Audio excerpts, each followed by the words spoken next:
Hello friends. Virat Kohli திரும்பவும் ஒற்றை இலக்கத்தில out ஆன உடனே கௌதம் கம்பீர் பயங்கரமா டென்ஷன் ஆயிருப்பாரு. அவர் டென்ஷன் ஆகுறதும் நியாயம் தான். ஏன்னா டீம் ட்ரபிள்ல இருக்கிறப்ப, பிரச்சனையில இருக்கிறப்ப விராட் கோலி இவ்வளோ நாள் காப்பாத்திருக்காரு. பட் இப்போ ரீசென்ட் டைமாவே சொதப்பி வந்துட்டுருக்காரு. அதனால ரோஹித் சர்மாவை கூப்பிட்டு கம்பீர் பயங்கரமா திட்டியிருக்காரு. அதை பற்றி தான் இப்போ நம்ம பார்க்க போகிறோம். இந்த ஆஸ்திரேலிய தொடரில் பார்த்தீங்கன்னா இதுவரைக்கும் 4 இன்னிங்ஸில் விராட் கோலி ஆடிருக்காரு.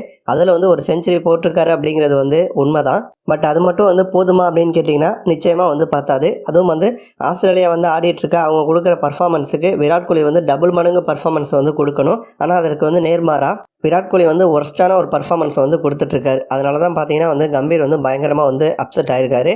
இப்போ அந்த 3வது டெஸ்ட் போட்டி ஆரம்பத்தில் இருந்தே பார்த்தீங்க அப்படின்னா இந்திய அணி சொதப்பலாக தான் மூவ் பண்ணியிருக்காங்க. ஏன்னா மழை குறுக்கிட்டுச்சு. டாஸ் ஜெயிச்சுமே கூட ரோஹித் சர்மா ஏன் பவுலிங் போடுறோம் அப்படின்னு சூஸ் பண்ணாருன்னு அப்படின்னு புரியவே இல்லை.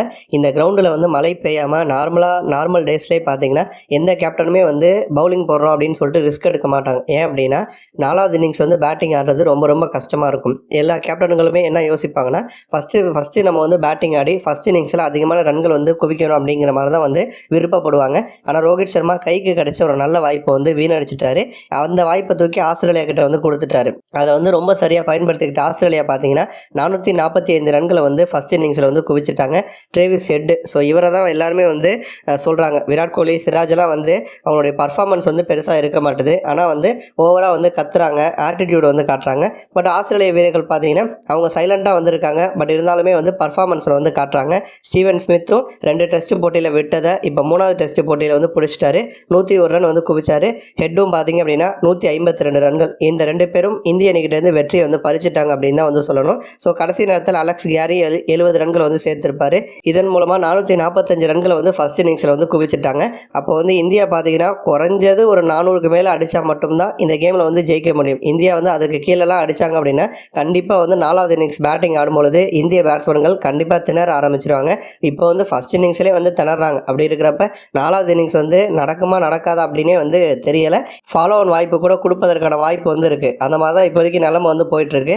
ஏன்னா இந்திய அணியில் அடுத்தடுத்து பார்த்தீங்க அப்படின்னா 3 விக்கெட்ஸ் காலியாயிருக்கு. அதுவும் ஒரு 8 ஓவருக்குள்ளேயே 3 விக்கெட் போயிருக்கு. ஆஸ்திரேலியா அந்த ஃபஸ்ட்டு நாள் ஆடினப்போ முதல் 13 ஓவரில் விக்கெட்டே விழுகலை. பட் இந்தியாவில் பார்த்தீங்கன்னா ஜெய்ஸ்வால் 2வது பாலே அவுட் ஆனார். அடுத்து கில்லு 3வது ஓவரில் அவுட்டு. கடைசியில் 8வது ஓவரில் விராட் கோலியும் அவுட் ஆகிருக்காரு. அதுவும் விராட் கோலி அவுட் ஆன விதம் தான் கௌதம் கம்பீர் பயங்கரமாக கடுப்பு ஏற்றிருக்கு. ஏன்னா விராட் கோலியோட மைனஸ் என்ன அப்படின்னா அந்த 5வது ஸ்டெம்பு 6வது ஸ்டெம்பு கிட்ட போகிற பாலை அடிக்க முயற்சி பண்ணுவார். பேட்டை வச்சுட்டு சும்மா இல்லாமல் பேட்டை நீட்டுவார்.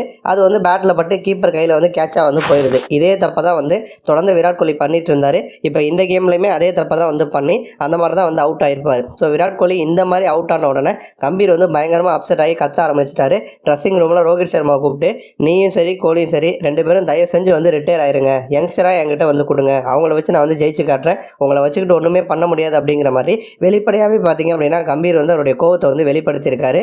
நன்றி.